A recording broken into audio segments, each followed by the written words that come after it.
This is Rugby Unity. I am David Pembroke, and Ewen McKenzie.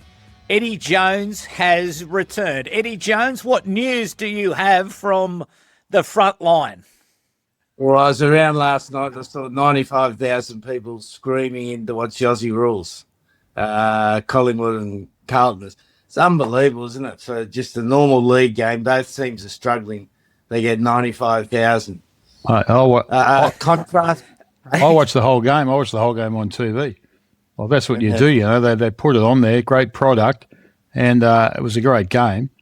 And I felt sorry for Carlton, but yeah, they just got the crowds to see that. When they pan to the crowd, you see the fervour and the passion that's there.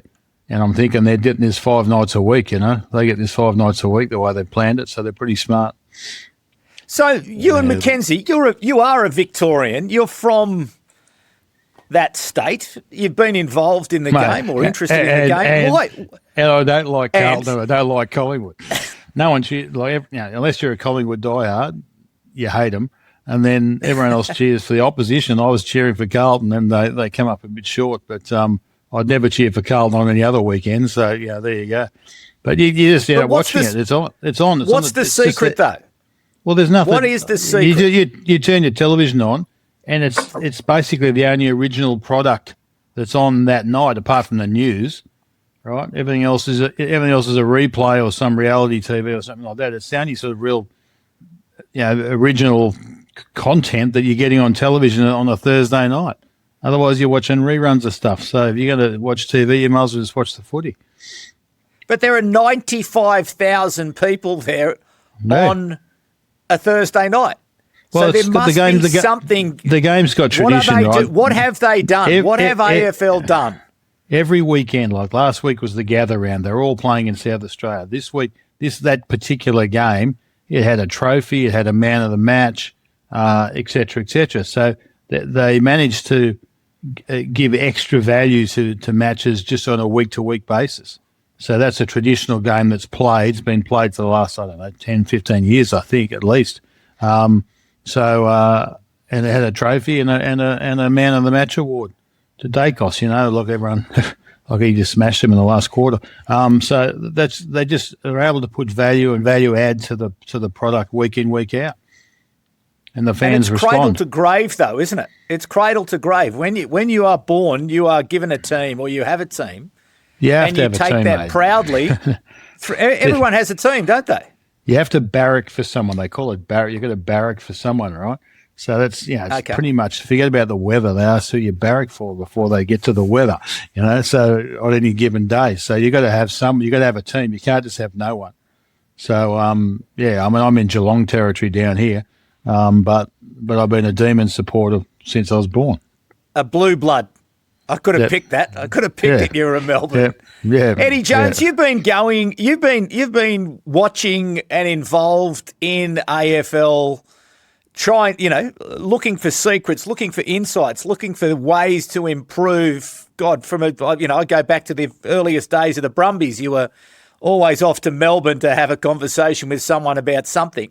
What is it that you observe, having been around the world, having lived and coached in all these places? What do you see that the AFL has that is so special and is so unique that you can get 95,000 into the ground on a Thursday night, but then some untold number of millions around Australia watching the game on a Thursday night? Well, maybe 3 things, mate. It's a good, simple game that has tradition, but it keeps modernising itself. And I'll contrast, I went out to Latrobe University yesterday, right? It's it's flipping miles out of Melbourne. It seemed like it took 2 days to get out there. And they had the Matildas training centre, right? Smith, modern building, great grounds. And then it looked like the war had transferred itself to Melbourne on the other side, a half concrete building that was the land gifted to Victorian rugby. And it shows the state of rugby at the moment. It's really sad, mate, really sad. And that's why this whole show about rugby unity, how we're going to help rugby is just so important, because in Victoria it seems like it's almost dead. Like Melbourne Storm have taken over everywhere. Everywhere you go, like we went out to Holme, I think, or Craigieburn, and the fields out there are all rugby league fields, no rugby at all. Like, it's very sad, mate, very sad. And I think Aussie rules is, the opposite. It's well administered, it's simple, it's fast, it's engaging, and it's got good tradition. Yeah, they can talk up a game. Like, it doesn't matter if it's 14th playing 15th, right? The commentary, the commentators, the panel discussions, they make that game important, right? So it's not just there's a ho hum battle for the wooden spoon or something. It's actually they make that something about the game important. And it's the history that keeps coming through all the time. So that's part of it. The other problem is, in addition to what Eddie just said, is that Victorians don't delineate between league and union, right? So they hear rugby and they just think it's the Storm. So they don't have they don't understand the nuances between the two. So it's not as simple. So AFL is simple. And that's not in a derogatory way. It's a simple game to watch. But league and union, there's no delineation. So if they think that rugby's doing all right, it's actually rugby league that's doing all right. So what's the pathway back for rugby union in Victoria, Ewen McKenzie? Well, I think they had a pathway that sort of gave aspirational players something to aim for. A lot, as I said, in my area, we had to leave town. They did have a pathway, and players were coming out of that pathway, and it was a bit more obvious than it's become now. So that's a sort of the immediate thing, that there's no clear pathway to get to the Wallabies unless you leave town, because no one's going to go down there. No one's watching the Jewish Shield or whatever. No one's watching it. So I'm talking about from a selection perspective, whereas before with the Rebels, the national selectors are watching down there, watching it every second week. So there was a pathway, and there was aspirational players could get to somewhere where they could be seen. And Eddie Jones, you're saying that the Melbourne Storm have sort of swept in and picked up a lot of the Pasifika talent. The next Rob Valetini, for example, may soon be playing rugby league rather than rugby union. Oh, well, that's definitely happening, mate. That's not an opinion. That's fact. Kids want to play at a high level, and the only way they can play at a high level now in a physical contact sport is rugby league, and Melbourne Storm is probably one of the best organised teams in the league. The private ownership, but they care deeply about the development of the game in Victoria, and they're doing a great job encouraging kids to play rugby league. Yeah, look, it's sort of hard to get your head around it, isn't it? How does it come back? Because the next big story that's going to come out of Victoria is the court case where the Melbourne Rebels are going to take on Rugby Australia to argue about what happened. So we obviously have the 2027 Rugby World Cup coming. There'll be big matches in Melbourne, but the fundamental foundations, obviously, from the very, very basic, need to be rebuilt from the ground up. So it doesn't look good for rugby in Melbourne. Ewan, it's a battle for the administrators. I mean, in the end, you've got your optimal pathway to bring players through to give you the best pool of players to pick from for the national team or national teams, women's, men's, and sevens. But there's the financial imperatives, and effectively you would think that the Rebels were cut pretty much on financial grounds based on what was said in what I read in the paper. I don't know much more about it, but they went out on that basis. But now we're reading stories this week about the Super Rugby competition. They might throw the structure of that up in the air and try and reinvent that. So maybe there's a need for another team. So you've got the potential of that'll be, it could be, they're talking about a 10-team competition. So what's that? 6 New Zealand teams, 4 Australian teams. Haven't got any. That's what it's going to be, because Australia hasn't got any other teams to throw into the pot. So they've now, it's pretty rare. Like teams like the Aussie rules and league all they do is grow. They grow and expand and find ways to get new teams. Rugby league team in New Guinea, Aussie rules team in Tasmania, Western Australia, West Rugby Australia. League. Yeah, exactly. So whereas rugby shrunk, I thought was a bit of a negative. I get the financial piece, but that was the end product. That was the culmination of lots of decisions along the way. They needed to be attending to the decisions far earlier and managing the financial piece before it got to a crisis point that they had to cut a team. When you're cutting teams, it's starting to look like you're struggling in the marketplace. In my opinion, it looks like you're shrinking, and when you're shrinking, it looks like you are struggling, and we were. So we had to go offshore and borrow money, etc. Now that's a necessity, but what is the pathway? You'd think that the ultimate pathway is to try and grow the game back there. I mean, why keep putting test matches in Melbourne? I get the venues are there, but why keep putting them there if you're not going to support it with a proper structure to allow the people that go and attend those games and watch it on TV to be able to play the game and get to the aspirational end of it? Now, I don't want to be. Well, let's stay on the down. Come on. Normally, I'm quite optimistic, but let's stay down. Eddie Jones, when you got the news about Moana Pasifika, what was your reaction when we lose a team out of the competition? Well, people were talking about that at the start of the year, mate. There was some issues financially with them, and it was almost like they were the Walking Dead. Yeah.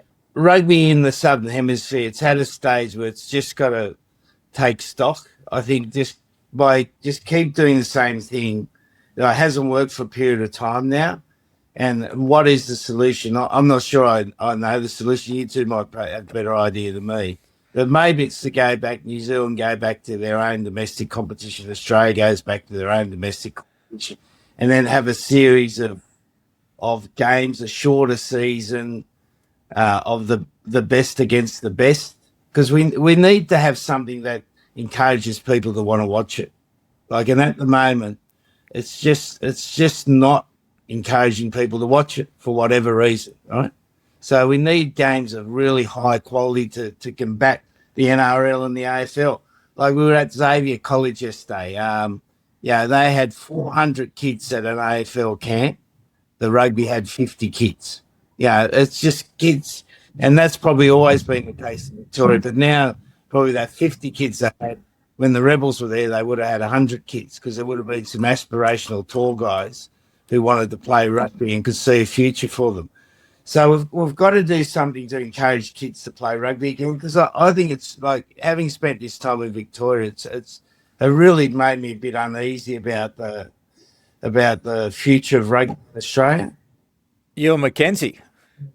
Yeah, well, I agree on the reinvention, and the Super Rugby was good at doing that, and they were doing cutting edge things, like positive things. They're always dabbling with the laws and trying to make the game faster and more exciting. You don't get that feel that any of that sort of goes on anymore. And you're a marketing guy, Pemby. Like there's a lack of punch in terms of the presentation. Yeah, there's pre-game discussions and things like that, but there's no promotion of the game at all. None. So, if you watch the news in Victoria, you watch Channel 7, or I watch, let's say, Channel 7 News, every sports stories, they start the news with an AFL story. Then when it gets to the sports section, they preview the sports section at 5:30 the hour, and then when you get the sports section, it's like 5 or 6 AFL stories, and then they might whack the Socceroos or something at the end of it. That's sport. That's sport in Victoria. So that's what you get. So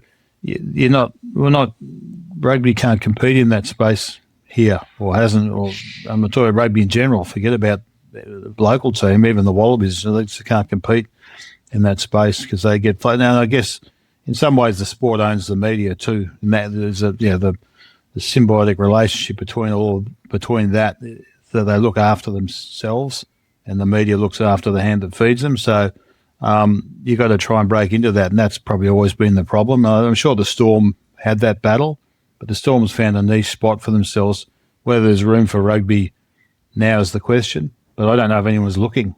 But you certainly aren't going to be able to do it without an obvious flag-bearing team to be able to try and allow aspirational players to get to a decent level to be seen. So, have we arrived at the point of crisis? Are we looking at the game and saying that in the Southern Hemisphere at the moment we have reached the point where it's broken? You're setting Eddie up here. You're setting Eddie up. No, but it's time to start again. A first principles. Eddie Jones, is it time to start again? Is it time for New Zealand and Australian rugby to put their heads together and say, we've got to rethink this, or we are going to continue to drift into Never Never Land?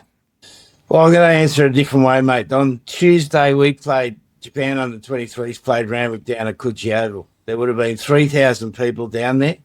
And it was a fantastic game of rugby. No TMO. The referee's going to stop the game because I was on the field at one stage. So nothing changes. And it was really healthy, really healthy. You know, and the club, we can be pleased to know the club's doing really well in their own way, and they're surviving. So we've got club rugby, and they talk about East, how well they're doing as a club, and so club rugby's doing really well.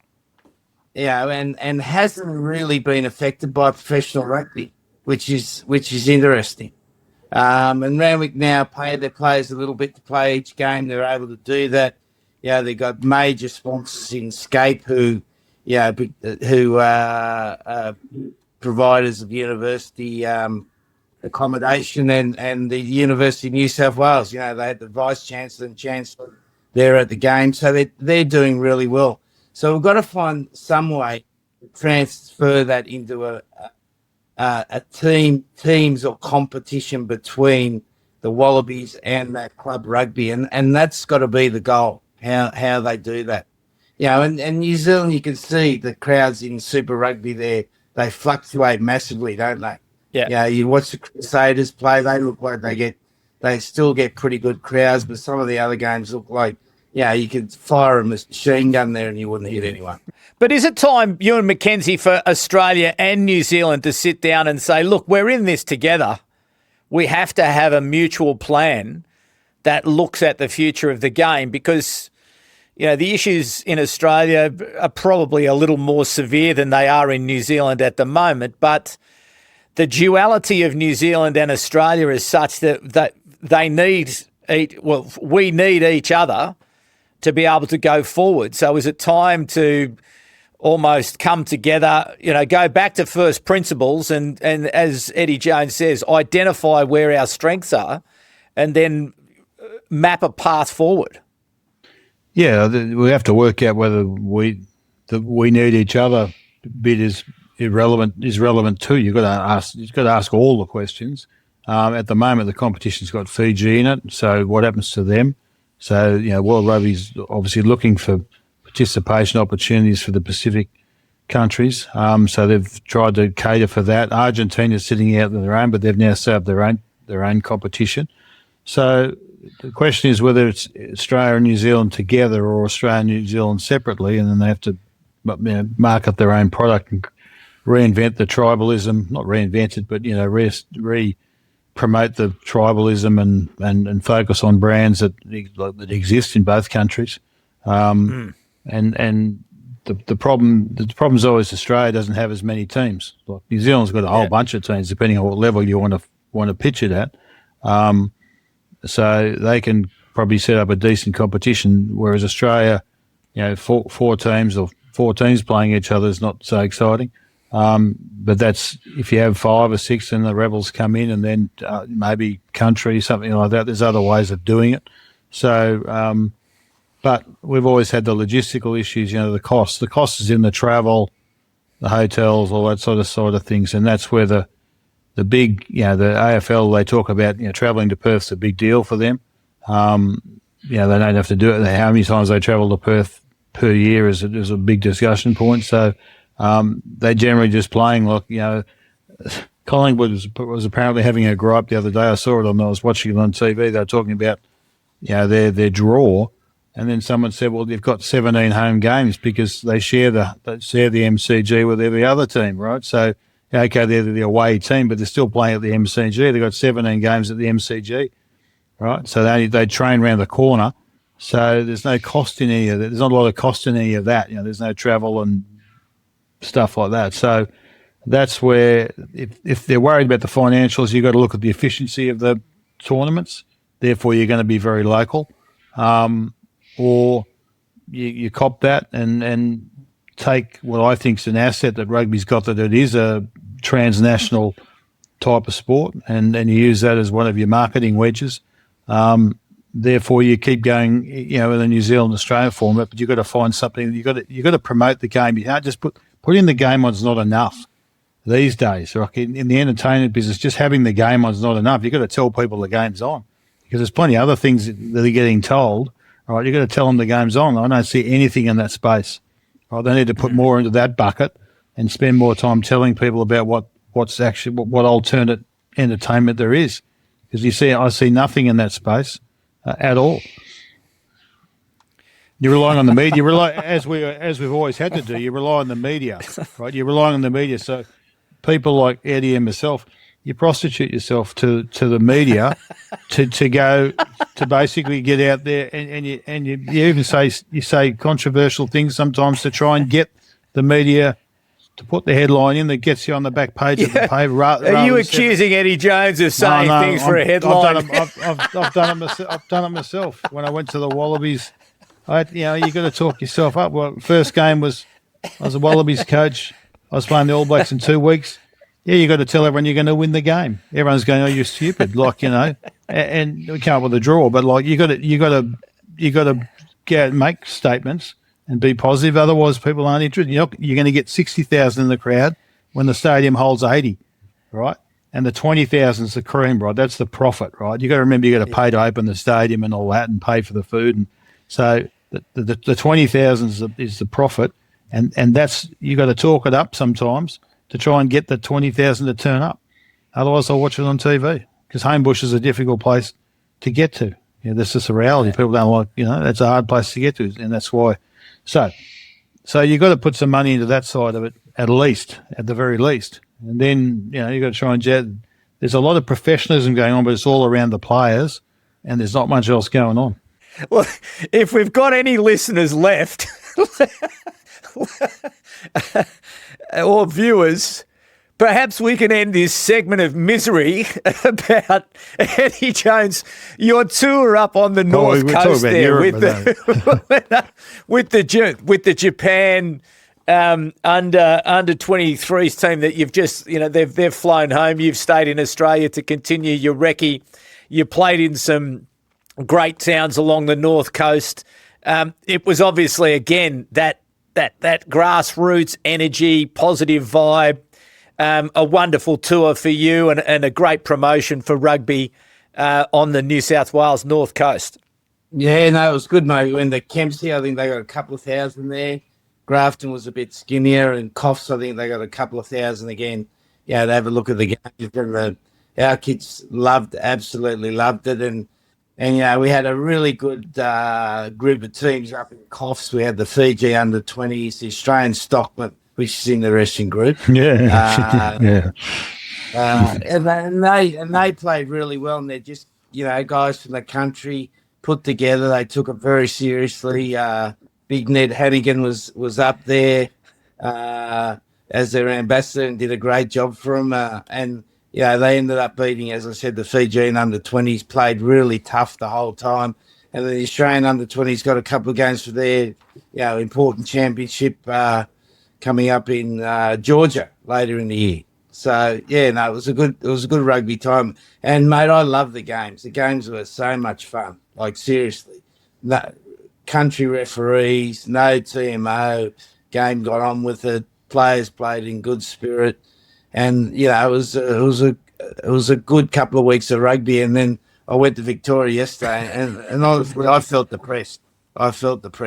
Just thinking about it, because You think about the history of rugby in Victoria. It's got a strong history. Ewan knows better than me. Well, he's part of it. He's it. Yeah. Well, he is Mr. Victoria, right? Yeah. And there's nothing. There's virtually nothing there now. Yeah. In terms of rugby, so that's a warning sign. And then you hear about Moana Pasifika, the final nail in the coffin. And it's a time to really rethink it, I reckon, as Ewan said. So we did, and we'll come to the third voice questions in a moment, but we've just a couple of things. Marius Kruger on Facebook said, I just had to share this. Eddie is an absolute legend. Watching him this week at the Coffs Rugby Festival was special. His passion is what we need in Australian Aussie rugby. The Japanese team was incredible in skill set. The speed and accuracy is crazy. If they can work on the contact area, they will be amazing. It was also special for my son to meet him after the game. And from Clee4T on YouTube, Will Genia in an interview recently really rates the link as a coach. Yeah, he was a great player and a very good coach. And from Charlie Smith, thank you for your insights and your way of engaging with the public and growing the game that we all love. Now, just quickly back on the Pasifika. So a question is, if you're building elite pathways for Pasifika talent, Eddie Jones, is a franchise team the right vehicle, or do you invest in academies and align clubs instead? Well, you look at what Fiji's done. They're basically allowed by their economic status in their country, the best players go and play overseas. Then they've created Fiji Drua, which allows the next tier of players to develop at a high level, and then they've got the Fiji Warriors and the under-20s. So they've got 4 national teams that has created a Fijian team that's in the top 10 consistently for the first time. Yeah. So they've worked out a solution for their country, and I think for every country, there's not you can't say this works for Fiji, so we're going to do it here.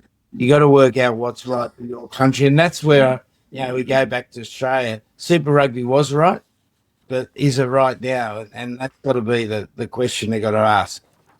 Yep, for sure. Now, Ewen McKenzie, your views on that pathways for Pasifika talent?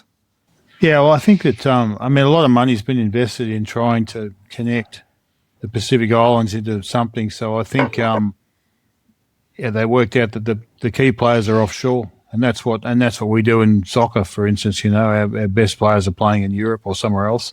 And then they bring them back and play, and then they mix them in with the domestic competition. So they need to work out. They've tried the model they've tried. They've got to try something different. But that'll involve World Rugby, I think, in terms of the solutions there. But we can't just there is a responsibility. I always say that the test team's got to look after the level below, and in Australia that's Super Rugby.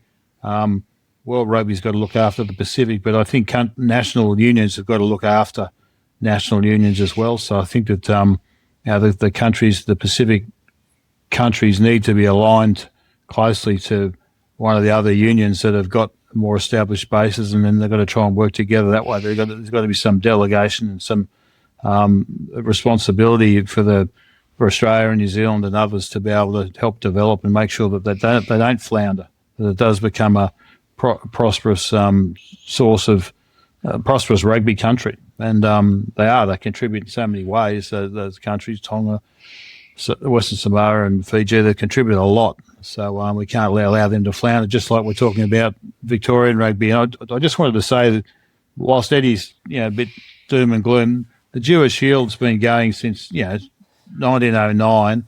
I played in that competition. So that like Sydney, the club rugby just percolates and just keeps going, right? It's strong. It's been resilient. There's been clubs that go in and out. There's a core of clubs that have been there for over 100 years. So that'll just keep going, right? That's the same that happens in Sydney and same happens in Brisbane. It's the bit in between, right? We had a connection and it gave all of those clubs something to aspire to.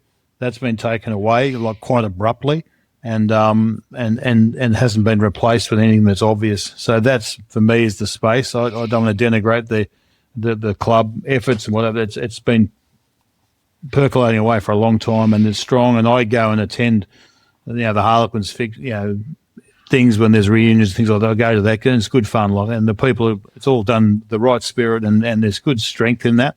But it's the aspirational piece that's got the gap in it at the moment.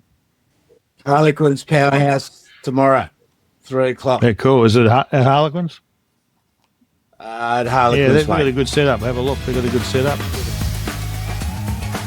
We're not talking rugby, we're building it. Rugby Unity. All right. Well, listen, so to the next call. Well, next, it's not a question, it's a comment from... Pemby, mate. Can I just add sure what you were saying? Yep. So you look what Argentina's been able to do in South America. Yeah. Like Uruguay, Chile, Peru to a lesser extent.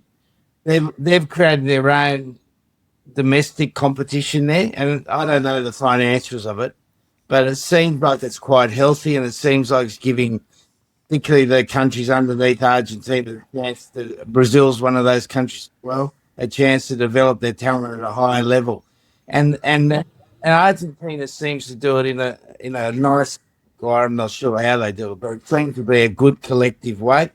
And that's what we need to happen in the South Pacific. There needs to be some sort of collectiveness to help develop the region as a rugby powerhouse. But if that's the case, and again, this is another question, if Moana goes, but now Moana's gone, what does rugby owe the Pacific? Is it sentiment or is it a business model? Eddie Jones. Well, I think it's got to offer it a chance. And you can't just speak about, I don't think you can speak generally about Pacifica, because Tonga and Samoa have got their own specific issues, as Fiji does. So they've all got to be looked at, right? How can we help each of those countries develop? Because in Tonga now, like one of the huge threats in Tonga, Samoa, is NRL. And they're starting to invest more money in there. And apparently in Tonga now, most of the guys play half a year of rugby league and half a year of rugby. Yeah, was the latest thing I heard. And they're actively trying to encourage those countries to be proper rugby league countries. They've created I can't remember the name they call it, Pacific Championship, where they have Tonga, Samoa playing against New Zealand and Fiji. So, that's a threat to rugby in those countries, mate. There's no doubt about it. It's not as though rugby's going to fall over, but they keep eating away, mate. And, as Ewan said, if kids see NRL as attractive, then they'll make that decision, jump to rugby league. Well, Peter V'landys, the boss of the National Rugby League, has made it very clear, and he's very effective in his communication when he talks about rugby league being the game of the Pacific, and they are backing it up with lots of money and development pathways and academies and other things. So I think, Eddie Jones, you can see that Pacific tournament was very successful on television, well marketed, promoted well, played up in Brisbane where there's a huge Pacifica community, and I do think that will continue to be a major threat to rugby in Tonga, to a lesser extent in Fiji as well. And that's where the league's clever. It's not just they haven't just got one approach, right? They've been deliberately putting players that they're really keen on. They'll put them into the private schools, right, knowing that they're going to play in the rugby union competition with the private schools, but they're already committed to the league post school, right? So they're giving them the education. Yeah. They're offering the family, we're going to educate little Johnny, all right? And he's going to play some union while he's at whatever school it is, but when he leaves school, he's going to come and play rugby league. So that's a smart way of investing the things that matter. In the end, families want to see their kids do well. Okay, not just play football, but they also want to see them educated and, hopefully have the best life they can possibly have.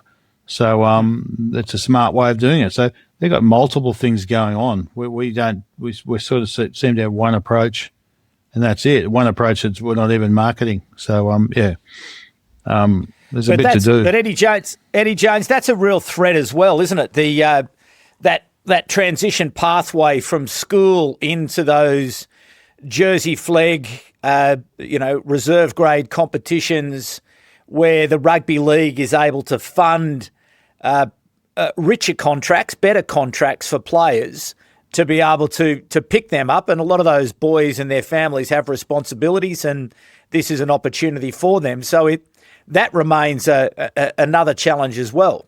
And interestingly, I was talking to Bill Young during the week, and he was telling me that his son, who played rugby at one of the big private schools, is now playing at the Bulldogs. He actually did say good day to both of you. But his son is now playing reserve grade for the Bulldogs rather than playing rugby, because he sees that as a pathway for him. So, Eddie Jones, you're very tightly involved in that rugby league community, that challenge. How do you see that, and how does rugby address it? How does rugby in Australia stop those players from, or stop as many of those players going to play rugby league? Well, it's interesting. Billy Young, I think Owen Finnegan's sons in the Roosters as well. All their sons, they were all good players themselves, those blokes. Yeah. Their sons are playing rugby league. And obviously fathers love rugby. So that tells you something. But the big advantage rugby's always got is the international, and it's the World Cup. The World Cup's going to be here in Australia 2027, and it's going to be huge for 2 months. Virtually most of the sports world is going to be focused on the World Cup. So that's the opportunity for Australia to address some of those things. Post that, they're going to have some money, which they've then got to very carefully invest in talent, and they've got to ensure that young kids have an opportunity to train and play rugby at a high level at a young age, and they see a pathway to playing in the next World Cup, in America. Or you think about Australia's got a problem with rugby. Think about America with rugby, right? They got the World Cup in 2031. And then you look at their comp there. They're struggling. So Australia's not the only one with problems, but I reckon the World Cup, they got to galvanise everything they can around that. Very good. Okay, to the next question from Isaac Oliver. Hey, guys, love the podcast and everything it stands for. They're probably not so thrilled about today's episode. The game certainly needs experienced voices doing what they can to push it forward. This season, I've noticed during play a lot more dialogue from the referees toward the players about what they expect in certain parts of play, particularly the breakdown. In one case, a ref was even explaining whether or not play can resume if the team kicks the ball out after the siren. One positive is that it seems to allow for a better flow of the game rather than the referees continually blowing the whistle, but begs the question, will this lead to large disparity in how referees personally interpret the laws of the game rather than them sticking to a tighter formula of how they officiate? Question. Keep up the good work. Looking forward to the next episode. Ewen McKenzie, this conversation that's going on between referees. Good or bad? I think there's a place for it. I mean, obviously, we don't hear too much, but I think the game's complicated, so you've got to educate the fans while you're going along. So if there's some conversation that goes on that educates what the decision's been made, it's a quick conversation. Well, that's fine. At least there's some clarity there. I don't think there's going to be creep in that space. It's when it's players are too chummy. I see it in other sports where the referees are calling, or umpires are calling people by their first names and whatever else. But that's difficult if you don't know everyone's name. So it becomes a little bit complicated if the referee knows some players and not some of the others. But explaining the decisions, I don't think that's a bad thing. And we see other sports, and that's all very orchestrated. But I think on the run, if you pick it up on the wrist, Mike, that's good. It helps me when I'm watching the games. If you hear what they say, you go, okay. Doesn't mean it makes sense, but at least it's some honest attempt to explain what's going on. Eddie Jones, your thoughts? Well, I just saw the ex-Prince, who used to be the patron of England rugby, doing a handball. Yeah. Get positive. Get back to the rugby. What were we talking about? The ref. The ref. The conversation. The explanation. The talking through the game. Well, I think it's moving towards that. You see it in rugby league. They use the player's first name. They talk to them very respectively, and that was a game that probably the players didn't show too much respect towards the referee. So I think that engaging the players, being more communicative, it's the way sport's going. So I think it's a good progression, mate. Okay, so Steve Williams on Facebook asks, how the hell did Retallick get back to his best at his age? It's unfair that he does what he did to that player at any age for his size, let alone at 35. No wonder Rennie wants him back. He's still amongst the best in the world. He totally defies age. Eddie Jones, that's exactly what you've been saying for months now, observing Brodie Retallick. Yeah, well, I think it's almost like 35's the new 30. Like if a player's, because they're physically in so much better conditions and they generally train, the good players train 12 months of the year and they keep getting better. I told that story about Rich Mwanga, how he does 360 touches of ball on a Tuesday morning to get better. Yeah, they're committed. They're obviously earning good money, which is incentivising to play longer. And we'll see more and more players, I think, playing into their mid-30s. I think it's the age that we once thought players would decline, particularly for the less obvious speed positions. I think players can play for much longer now, mate. Ewen McKenzie. Yeah, no, I think the way that the game's set up, players like myself, the way the scrums were, the volume, we had twice as many scrums back in the day, and it was all Rafferty's rules, which I liked, but the reality is that you pay the price post-rugby, so the injuries, so it does take its toll. There's no doubt about that. So I think that it's a more defined game now. Like the roles in the game are more. Everyone's got similar roles. Like everyone can attack the ball, everyone's got to tackle, everyone's got to carry the ball. Like that's it. You know what I mean? The specific skills are you in the team because you're a good scrummager. That's not so relevant anymore. Or you line out like a Steve Cutler lives in there because of his line out prep. Those things they can all be fudged now. You have to be able to carry the ball. You've got to be able to tackle well, right? And you've got to be able to get around the park, but that's it. So I think that's homogenised the whole thing. I'm not saying that in a negative way. I'm just saying that's just the reality. So therefore you can focus in terms of your preparation, your training and whatever you can, and that's what other sports do. You can be better prepared physically to be able to play longer. So, Jim Fletcher asks on YouTube, there needs to be promotion relegation for the Nations Cup to truly work. Nations Cup, Nations Championship. No guarantees for it to happen after 2030. Eddie Jones, what are your thoughts? Jim wants to know.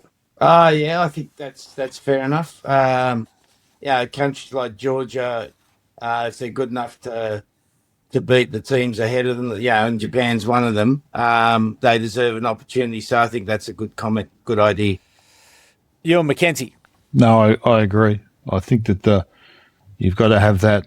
You've got to allow for aspiration, and I talk about it all the time. So you can't just have a closed shop. So I think that'll be a really good direction to go for that tournament. Once they get up and running, I think that's a good direction for them to go. But isn't the reality such that the teams that are in the top level will resist because they can't afford to lose the television revenue and the match revenue that will come from participating in that higher level? So it's highly unlikely that it'll ever happen. Ewan? Well, I think you've got to back yourself. Teams are going to back themselves and they're going to be at the right end. And I'm telling you, all the sports that have promotion relegation, the contest at the tail end of the table is reason enough for people to be interested in what's going on, fan bases and whatever. So it's a competition at the other end. So I don't think that argument stacks up. I get, the fear side, I get all that, but the reality is that you should be open. It should just be done maybe off the world rankings, or that's the only obvious thing we've got. They make a decision at some point in time. You've got to allow the team that's going to be promoted some time to be logistically prepared. But I just think it's a good way to go. We've got to cover off aspirational and improving teams, and if teams aren't performing, then you pay a price. All right. Next question, and it's just a longer one. And Eddie, I'll start with you on this, and it's from Anthony Adam from the survey. And just a reminder, if you'd like to fill out the survey on the Substack, and also sign up for the Big Three, your news digest, where you can get all of the information from around the world of rugby into your inbox every Monday, so you don't have to go looking for anything. Jump onto Rugby Unity Substack and sign yourself up to the Big Three. So the question from Anthony Adam is, this question, or rather opinion, is about the Prem. With teams struggling financially and going under, I was wondering if you think the baseball and hockey methods might be good. There'd be two leagues, first and second, with both falling under the same TV deal, and promotion and relegation happening every season. Where it mimics the US style is for each Prem's team, they have a minor league or Division 2 team sharing resources and coaching ideas. This will open up more teams to being on TV and hopefully unlocking money. The divisions will only have 8 teams each, making for less games for the players and a better opportunity for those maybe just breaking into the sport as a professional. Eddie Jones, your thoughts on Anthony's idea there about introducing US style to the Prem? It was a fair question from Anthony. They looked at that a while ago about the Premiership clubs taking on a Division 2 club as their feeder club. But, yeah, you got a board at a rugby club. They're struggling to agree on things themselves, right? And then you try to add another club in that's got an owner that doesn't want to be subservient to the Premiership club. So they couldn't work it out. They tried, but they couldn't work it out. And yeah, that's private ownership. And unless you can create a competition where they can see the financial benefits of it, and the problem we've got at the moment in rugby, there's not enough money in television, to encourage people to change what they're doing. So good idea. It's probably not going to happen as long as Anthony's name starts with A. Yep, Ewen McKenzie. Yeah, I think there's patently going to be resistance. So I think top 14 runs promotion and relegation, so they've made it work in the French competition. So it does function in the elite level in some places. So it's really a question of who's making the call. So who's got the power? So. All right, Anthony, there you go. You have your answer. Good idea, but unlikely, landing or moving into reality. Unlikely to happen. So a final question from the third voice today is from Harrison Dale on Instagram. And please, people, be sure to drop in your questions in TikTok, Instagram, all the other social platforms that Rugby Unity is on. Email, get onto Substack, YouTube, wherever it is that you participate in this community. Please keep your questions coming, and it's great to see each week from around the world we get all sorts of questions about the game. So, final question today is from Harrison. Hey guys, on the line dropout for held up in goal. My understanding is that they changed the law to encourage teams to attack from close to the line rather than just go for the pick and drives. It was aimed at improving the spectacle. It wasn't about rewarding the defensive side. Having said that, I don't think it's worked, so I agree. Let's change it back. Ewen McKenzie, your answer to that question. Yeah, I don't think it's worked. I was going to raise that at some point, so I don't see that there's value there for the team attacking, and I think tactically there's clear tactics for the defensive team to be able to. We talked about this the other week, so it's not new. So I don't disagree. I think that the outcome there's wrong. There used to be a 5-metre scrum, so now it seems to be a penalty. And I saw a team the other day did a quick dropout, which was actually a nice surprise. At least there was some intent there to try and keep the game going and whatever. But, I don't see that outcome at the moment is working from a spectacle point of view or from an outcome point of view. And your thoughts, Eddie Jones? Well, so the law's a direct copy of rugby league, what rugby league went to. Right. I reckon you get to a position where you get held up over the line, you should be rewarded with a scrum 5 metres. Yeah. Keep the pressure on. Yeah. So I don't understand why we went to line drop out. Yeah. Well, they're scared, I do. they're scared of the scrum. Minimise the number of scrums. Yeah. Minimise the number of scrums. Yeah, that's the reason. Yeah. The reality is that less scrums, and even now I still get irritated with that. You see, there's a spectacle. The other day in the Super game, there was a spectacle of a really good scrum tactical contest that was going to occur that was going to determine the game, and the referee went for the free kick. It was someone moved early, didn't even engage. The scrum didn't even engage. He went to the free kick. That opportunity for the contest, because it was a dominant scrum, and they didn't get to use it, and instead they were down the other end of the field. So even now I find that a difficult outcome. We don't get to see the scrum contests anymore, and that just seems to be a reality. Everyone seems to have accepted that. But there's an opportunity to make the scrum relevant again, reintroduce the 5 metre scrum. Yeah, well, I'd be pretty sure that when Mark Robinson's review comes down, that will be one of the changes that will be. I've got another one coming. Another review. Is this the same review or another review? No. There's only one review and one strategic plan.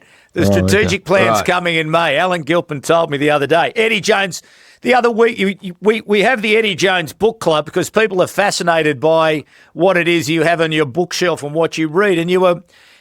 this week in the book club, you were referencing a book about the media that you wanted to talk to people about. Yeah. So what was that book? And Grumpy's book.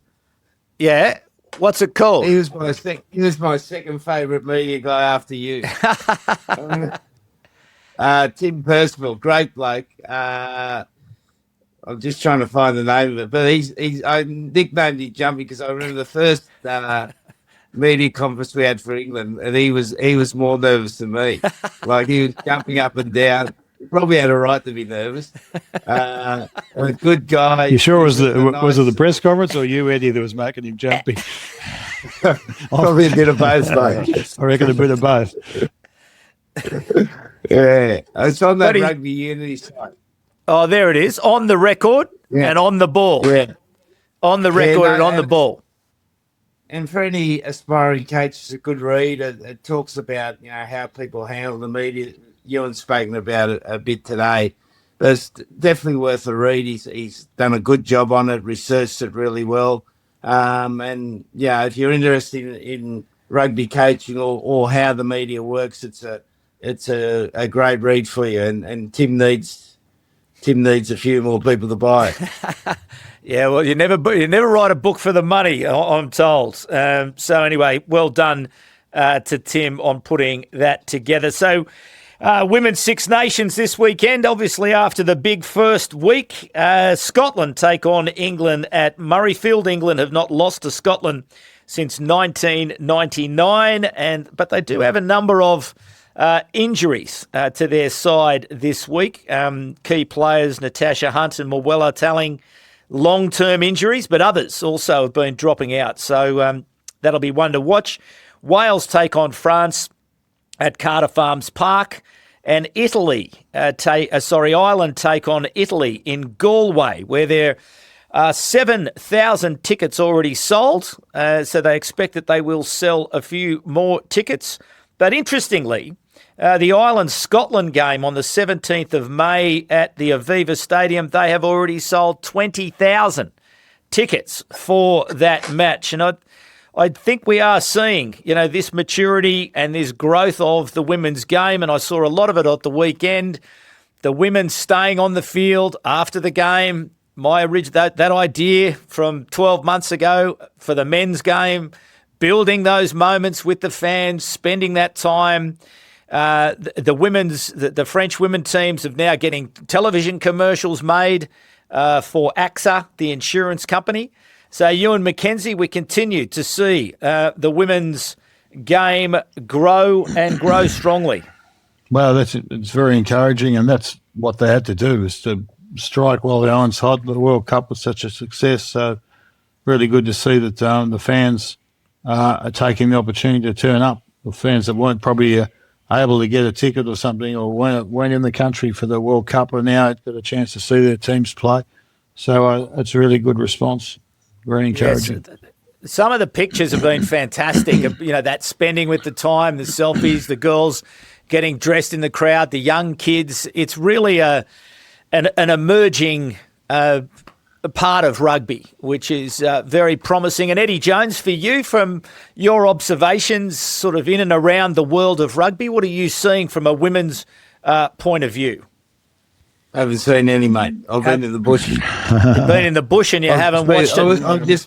I've just been enjoying rugby without a TMO, mate. Okay, very good. But just like it, light, mate. But in terms of, you're sort of heavily involved in the game, and you're always talking to people in and around the game. You know a lot of people who are involved in the women's game from a coaching point of view, from a preparation point of view. Yeah. Your observations of how it's improving. What are you hearing? What are you thinking? What do you see as the future of women's rugby over, say, the next couple of years? Well, the one thing I hear, mate, is the number of kids wanting to play rugby. I think it's fantastic. You think about girls, they used to, all they could play was netball or hockey, and now they're a bit more physical and they like to play a tougher sort of game. They can play rugby. So I just think it's fantastic, really fantastic. And my experience in coaching any sort of women's team is how coachable they are. Like they're really sponge for knowledge. They want to get better. So it's a huge growth part of our game. Yeah, no, fantastic. And congratulations to everyone involved, because there is lots of elite women's rugby on this weekend. In the Pacific 4, USA take on Australia, Canada take on New Zealand, and in the Women's Rugby Europe Championship, the Netherlands take on Spain and Belgium take on Portugal. In the men's, in the European Men's Trophy, Lithuania takes on Croatia.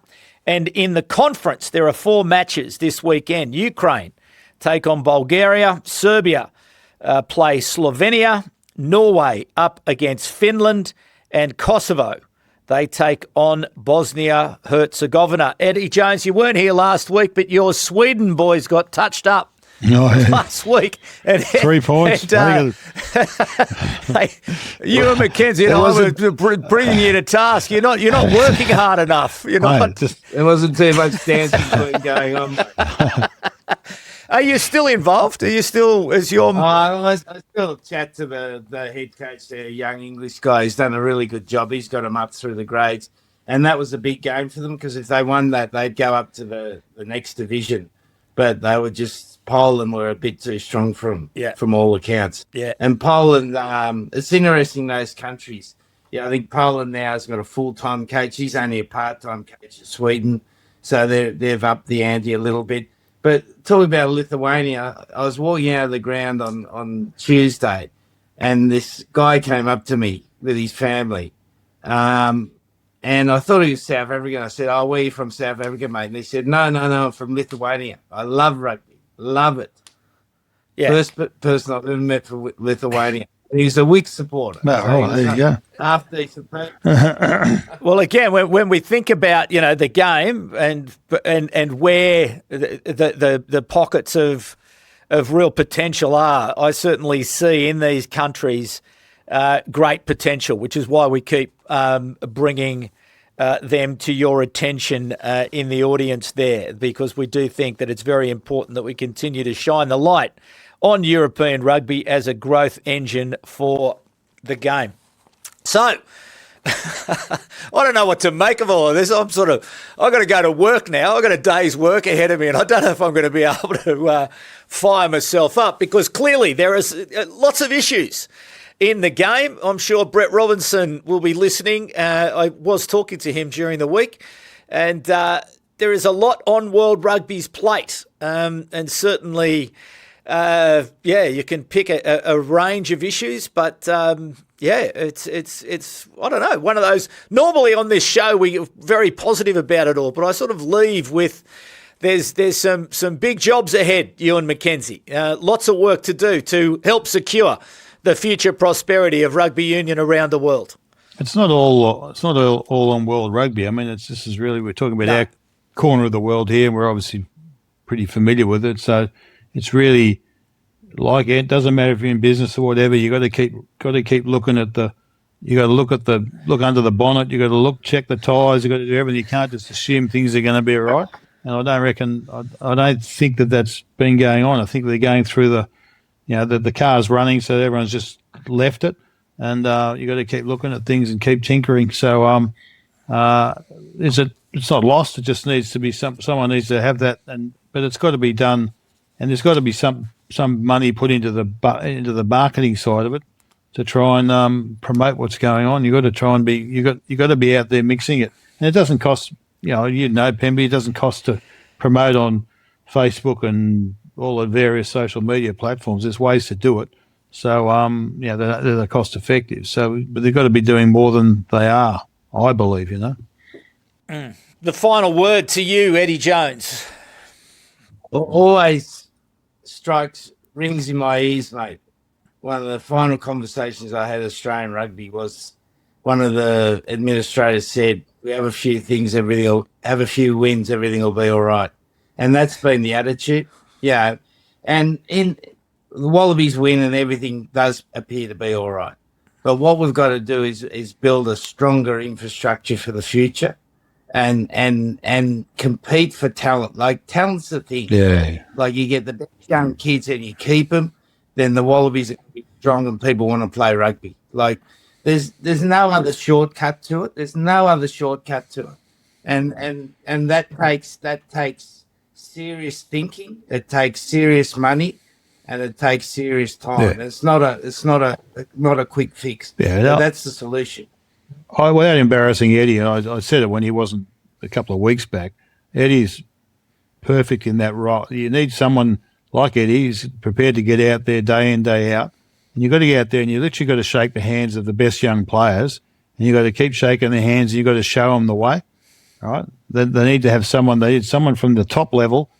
You got to create a communication bridge straight away, and you got to do that consistently. No good them just talking to the local development officer or whatever. That's part of it, but the total solution is you got to connect them to the aspirational national coach, and the only way you do that is you spend the 6 months of the year when you're not coaching and travelling around with the team. Is you're out there pressing the flesh and actually making the Wallabies human to the young kids who are 15, 16. But you've got to find them too. So you've got to spend time in that space and make sure you've got a network of people who are telling you who the best players are. Then you've got to get out there and press the flesh. And that's how you got to bridge it. And that's where the Wallabies can cheat a little bit, is by getting the national coach pressing the flesh with these young aspirational players, because that's what the other sports are doing. So if you're not competing in that space, you'll never even see them. Right, you'll have heard of them, but you'll never see them. Right, you actually got to get there, meet their parents, get in the lounge rooms, and do the hard yards. And that's where the other 6 months of the year for the Wallaby coach needs to be. That's the competition.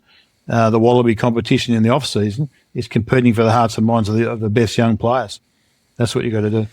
All right. Well, we will leave it there for the week, people. Remember, your voice is crucial in shaping the future of rugby, so please keep the comments and the suggestions and the questions coming, and you can connect with us wherever you are participating in this community across social media, YouTube, Facebook, TikTok, Instagram, Substack, wherever it is. But please leave us your questions and comments, because we do appreciate them. The big three is Rugby Unity's new weekly news digest, bringing you the best rugby stories from around the world in one simple free email, and it is now live. You can sign up via the link below in the description or through our Substack. If you want a chance to answer a question, as I say, just drop that in and Eddie Jones and Ewen McKenzie will answer your questions. And you can also, as I say, follow us on all the social media on TikTok, Instagram and Facebook. And please subscribe to our Substack for exclusive